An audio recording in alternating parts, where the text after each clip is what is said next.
You're listening to CherryPickin Entertainment. Throw me the ball and watch what I do with it. You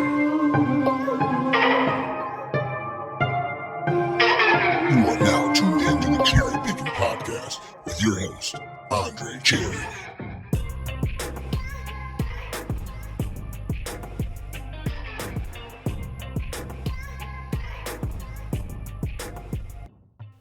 Hey, what's up, everybody? Welcome into the CherryPickin podcast. I'm excited to get into this episode with you. We've got Week 9 college football coming up this weekend. To get us started, I'll recap some of the games from Week 8, just two, Ohio State versus Penn State, and I'll also talk about Arkansas and Mississippi State because that is very interesting, the current state of Arkansas football. So I want to get into that briefly, but we'll lead this podcast off with Ohio State versus Penn State. This was a big game for all of the obvious reasons. Big Ten East implications on the line, as well as college football playoff implications on the line. These two teams have some of the top defenses in college football. So this matchup this last Saturday, Ohio State versus Penn State, some of the best defenses in all of college football. Head coach James Franklin and his Penn State Nittany Lions have been good for a while since he's been there, and he's been there for a while. But Franklin's teams are never great. They're good, but they're never great. And this would have been a great opportunity for Penn State to break through to the next level, but it wasn't meant to be.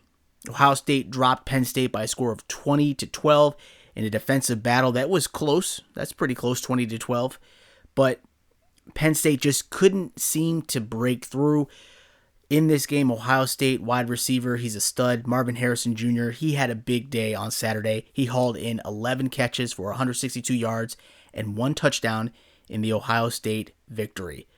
Ohio's defense also got after it on Saturday, as well as they sacked Penn State's quarterback Drew Aller 4 times and only allowed the Nittany Lions to convert 1 of 16 third down attempts, which is crazy that the Nittany Lions could only convert 1 third down attempt in the entire game. Wow.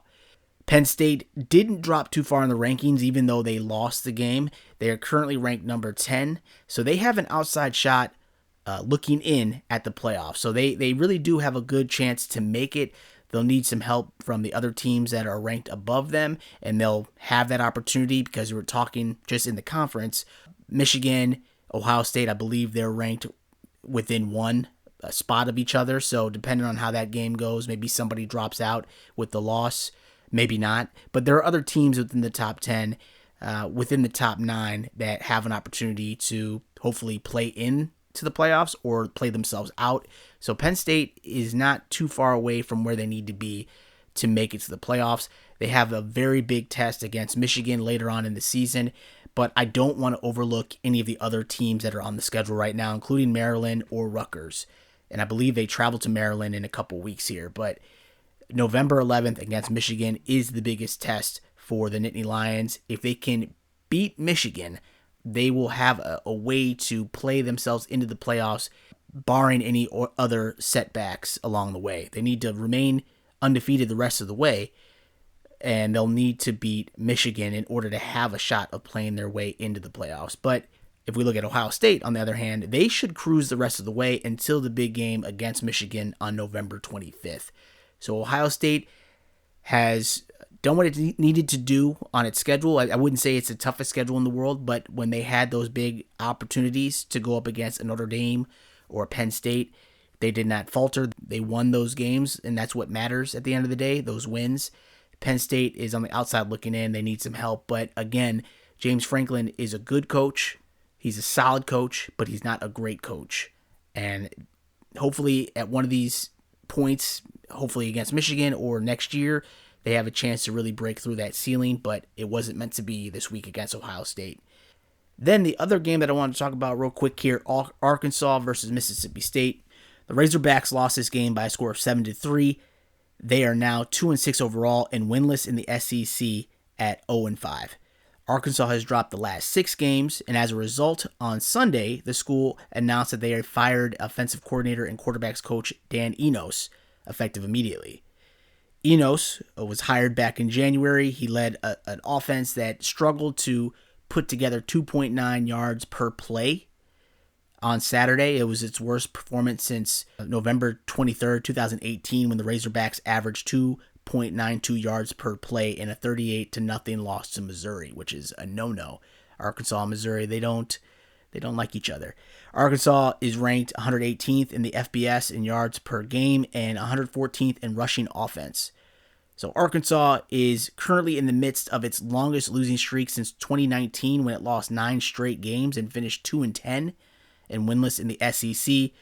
Coach Chad Morris, he was fired before the end of that season was over. I'm not saying that Sam Pittman has to be fired or will get fired, but it's pretty remarkable to see in 2019 they went on that losing streak and a head coach was fired. I'm just saying Sam Pittman, who is in his 4th year at the program, where last season they went 7-6, and the year before that they went 9-4. They were the darlings of college football that season that they went 9-4. I will say that this season, Sam Pittman's roster was pretty depleted when we were entering into this season. I believe he only had 10 returning starters combined, offense and defense. But what's interesting here is that those losses that they've had this season, 5 of 6 of those losses were within 7 points or less. So it really makes you wonder, it may be an extra possession, or if they were able to do something differently during the course of those games, the outcome may be different. We may be looking at a team that is one of the best in the SEC this season, one of the best in the division, but they've had some really close losses against some good teams. And I know you don't really get much credit for the losses or how close a game may be, but it is pretty impressive that Sam Pittman's team was able to keep it close, even with all the losses that they had to their roster, with the depletion of the roster coming into the season. The fact that the Razorbacks were able to keep it close just makes you wonder, man, what they could have done or what could have been if they were able to get some more points on the board. Like I said, 7 points or less. I mean, that's so close. And it's a shame that the state of the program looks the way that it does, because I thought this program had a lot of promise. Dating back to a couple seasons ago, it looked like Sam Pittman was going to turn this program around on the right track. They won 7 games last year. I think fans were probably hoping that they could have a repeat of that at least to get to a bowl game, even despite all the losses to the roster. But it doesn't look as if a bowl game will be in their future. And hopefully, Sam Pittman gets an opportunity to turn it around next season. But with the way college football goes, you don't really get many opportunities to try to fix something. You maybe get one shot, and maybe he'll get one shot, and next year he may be on the way out, but he's definitely on the hot seat for sure. His seat is warming, I would say, for sure. Really curious to see if he'll keep his job at Arkansas, and if Arkansas will continue to skid the rest of the way. But it was just really remarkable and interesting to me when I'm looking at these teams and looking at their schedules and seeing how close some of those losses were that Arkansas had. So just something to keep an eye on the rest of the way. So I'm going to take a quick timeout, a quick break. On the other side of the timeout, we'll get into the top 5 locks for Week 9 action. Don't go anywhere. The Cherry Pickin' Podcast will be right back.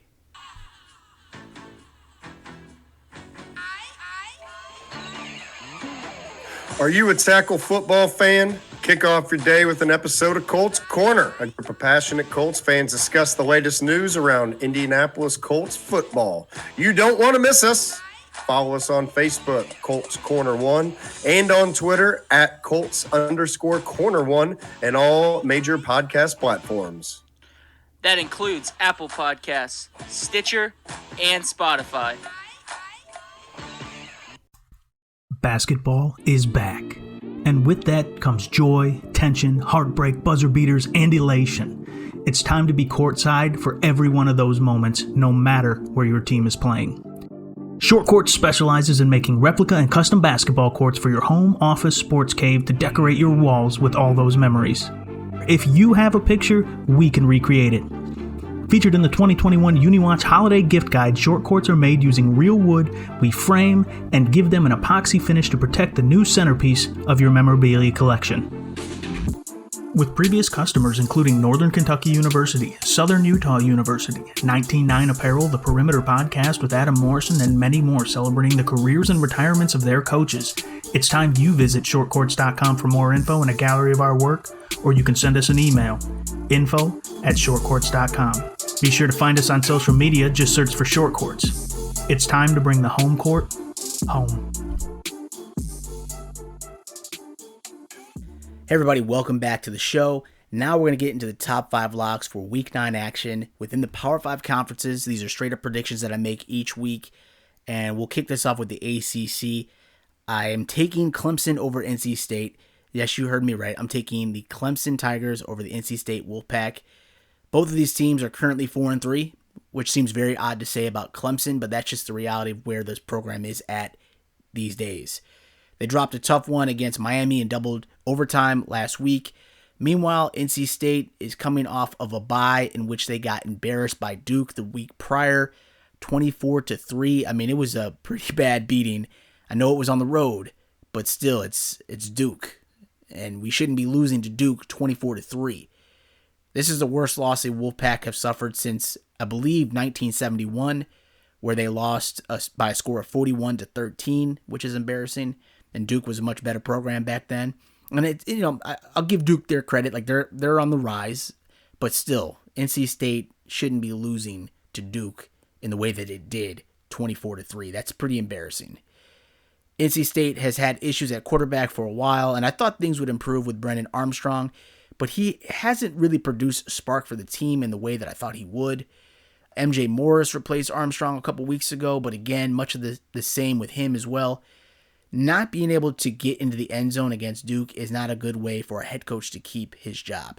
And I'm not advocating for Dave Doeren to lose his job. He's been there for a while. He's had success there. He's kept the program consistent.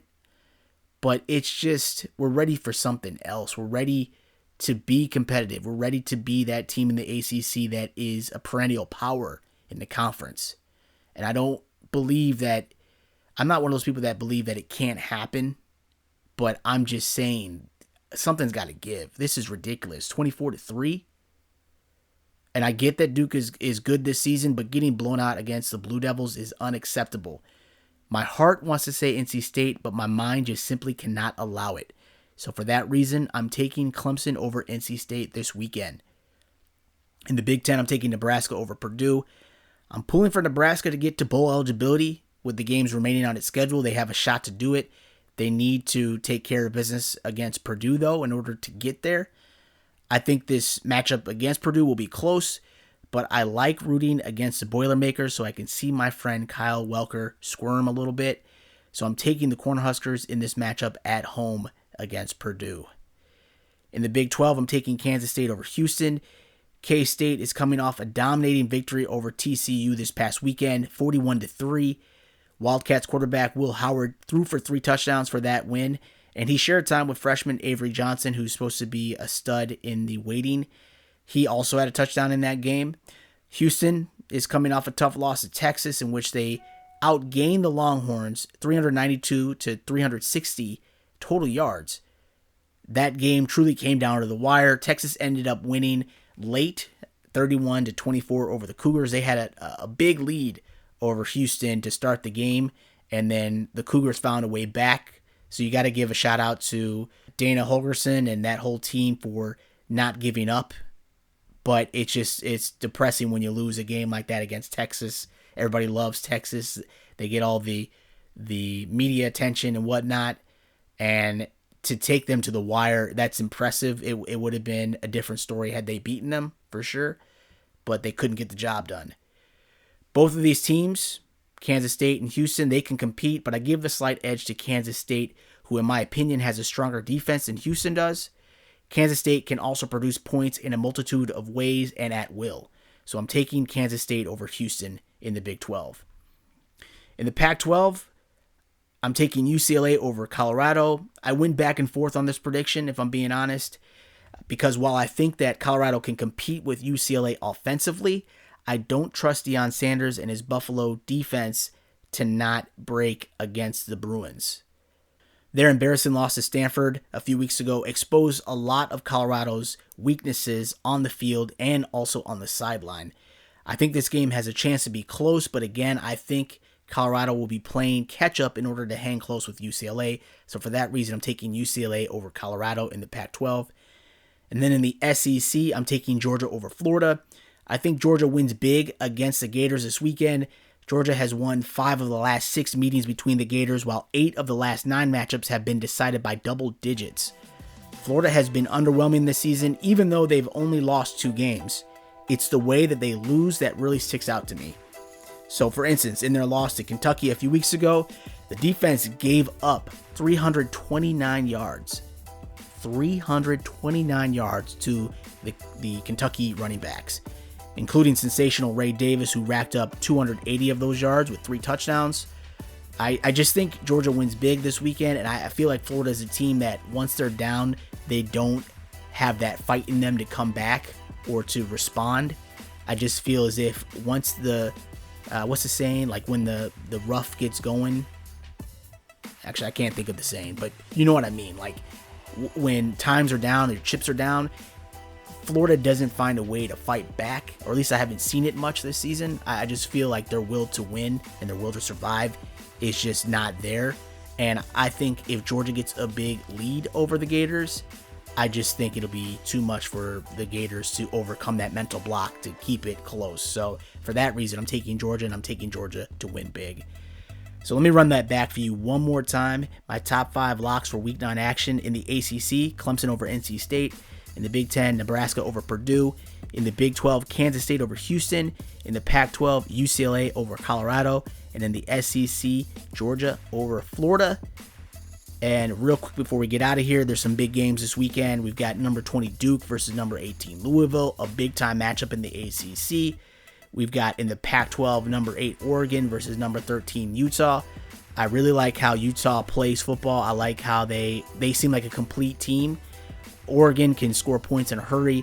That will come down to a defensive battle between those 2 teams, Oregon versus Utah. Really am curious to see how that shakes out. I'll have to watch that game. And then in the SEC, we've got number 21 Tennessee versus Kentucky. Kentucky can do great things running the ball. Offensively, they're a great team to watch. Tennessee, I want to see how they can respond and try to game plan against Kentucky, because, again, this is probably going to be a close game in my opinion, but big-time implications on the standings within the SEC East. So there we have it, my friends. That is my Week 9 preview podcast. Hope you enjoyed it. Thank you for listening. Hope you have fun watching college football this weekend, and I can't wait to talk to you again soon. Hope you guys have a great week.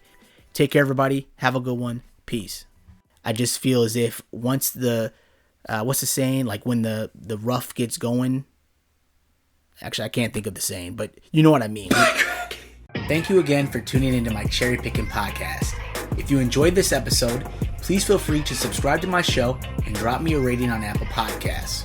All of my digital content can be found at the website CherryPickinSports.com. And if you are looking to interact with me via social media, my Twitter handle is @Cherry_Pickin. That's PICKIN. On my Twitter, you'll also find a link to my blog where I post my weekly college football predictions and analysis. I can also be reached via email at CherryPickinSports@gmail.com. Please feel free to reach out to me regarding what you like about this podcast or about what content you'd like to hear more of on future episodes. I sincerely thank you for your support, and I can't wait to talk to you again soon. Take care.